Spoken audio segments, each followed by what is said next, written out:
বন্ধুরা চলে এসেছি কম্পিউটার টিপস অ্যান্ড ট্রিক্সের নতুন আর একটা ভিডিও নিয়ে। আজ আমরা এই ভিডিওটার মাধ্যমে দেখে নেব আমাদের কাছে যদি এরকম অনেকগুলো ফাইল থাকে, যেমন এই মুহূর্তে আমার কাছে দেখতে পাচ্ছেন এখানে এক্সেল ফাইল, ওয়ার্ড ফাইল এবং জেপিজি ফাইল, এরকম অনেকগুলো ফাইল রয়েছে।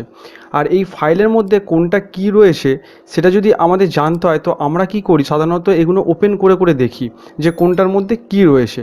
তো বন্ধুরা আমরা যদি এরমভাবে ওপেন করে করে না দেখে যদি কিবোর্ড থেকে অল্টার প্রেস করি তো সঙ্গে সঙ্গে দেখুন এখানে একটা অপশান চলে এসছে, select a file to preview. এই অপশানটা চলে এসছে, এই অপশানটার নাম হচ্ছে প্রিভিউ প্যান। তো এই যে অপশানটা আমি এখানে অ্যাক্টিভেট করলাম, এরপরে আমরা যখনই কোনো ফাইলের ওপরে আমরা ক্লিক করব, যেমন দেখুন এখানে এই যে ফাইলটা আছে, এক্সেল যে ফাইলটা আছে, এই ফাইলটার ওপরে যে ক্লিক করলাম তো সঙ্গে সঙ্গে দেখুন আমার কাছে এখানে প্রিভিউটা দেখিয়ে দিল।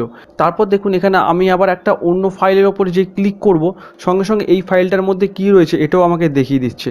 ঠিক একইভাবে আমাদের এখানে যে ওয়ার্ড ফাইলটা রয়েছে, ওয়ার্ড ফাইলের ওপরে যে ক্লিক করব, ওয়ার্ড ফাইলে আমার কি কি রয়েছে সেই ওয়ার্ড ফাইলটাও কিন্তু আমার এখানে খুব অনায়াসে সহজে দেখিয়ে দেবে। যেমন দেখুন দেখতেই পাচ্ছেন এখানে আমার ওয়ার্ড ফাইলের মধ্যে কি রয়েছে সেটা চলে এলো। তেমন ঠিক একইভাবে এই যে জেপিজি ফাইলটা রয়েছে, এই জেপিজি ফাইলের ওপরেই যে ক্লিক করব সঙ্গে সঙ্গে আমার এখানে কি ছবি সেটাও কিন্তু খুব সহজে আমরা দেখে নিতে পারছি। আর আমাদেরকে একটা একটা করে ওপেন করে দেখার কোনো প্রয়োজন নেই, এরমভাবে আমরা খুব সহজে দেখে নিতে পারবো। আর এই প্রিভিউ প্যানটা যদি আবার সরিয়ে দিতে চান তো ঠিক একইভাবে কিবোর্ড থেকে অল্টার যেই প্রেস করব সঙ্গে সঙ্গে আমাদের কিন্তু এখানে প্রিভিউ প্যানটা চলে গেল। এরপরে বন্ধুরা সেকেন্ড নম্বরে যে ট্রিকটা শেয়ার করব সেটা হচ্ছে, ধরুন আমাদের কাছে এরম অনেকগুলো ফাইল থাকতে পারে আর ফাইলের নামটা ধরুন আমার মনে আছে, কিন্তু ফাইলের ভেতরে যে কন্টেন্টটা রয়েছে সেইটাকে দিয়ে আমি সার্চ করব, সেটাও কোন ফাইলে রয়েছে সেটা ধরুন আমার মনে নেই। তো সেক্ষেত্রে শুধুমাত্র সেই ফাইলটা আমি কিভাবে খুঁজে বার করব। যেমন দেখুন আমার এখানে অনেকগুলো ফাইল রয়েছে, ওয়ার্ড রয়েছে, এক্সেল রয়েছে। তো এইখানে ধরুন অমিত দাস নামে আমার একটা লেখা রয়েছে, সেই লেখাটা কোন ফাইলের মধ্যে রয়েছে সেটা কিন্তু আমার মনে নেই। তো শুধুমাত্র সেই অমিত দাসটাকে দিয়ে সার্চ করে আমি এই কোন ফাইলের মধ্যে রয়েছে সেটা কিভাবে বার করব। সেটা করতে গেলে আমাদের প্রথমে কি করতে হবে, এই যে সার্চ অপশান রয়েছে এই সার্চ অপশানে আসতে হবে। এই সার্চ অপশানে ক্লিক করে আমি যে কোনো একটা নাম্বার দিয়ে প্রথমে একটা সার্চ দিয়ে দেবো। তো ধরুন এখানে 2 লিখে আমি সার্চ দিয়ে দিলাম। 2 লিখে সার্চ দেওয়ার সঙ্গে সঙ্গে দেখুন এইখানে আমার একটা সার্চ টুল চলে এসছে। তো এই সার্চ টুলটাতে আমি ক্লিক করব। ক্লিক করার সঙ্গে সঙ্গে আমার কাছে আরও কিছু অপশান চলে এলো। এইবার এইখানে আছে অ্যাডভান্স অপশান, তো এই অ্যাডভান্স অপশানে আমরা ক্লিক করব। ক্লিক করার পরে এখানে দেখুন একটা অপশান রয়েছে ফাইল কন্টেন্ট, তো এইটা আনটিক হয়ে গেছে, এটাকে আমরা টিক করে দেবো।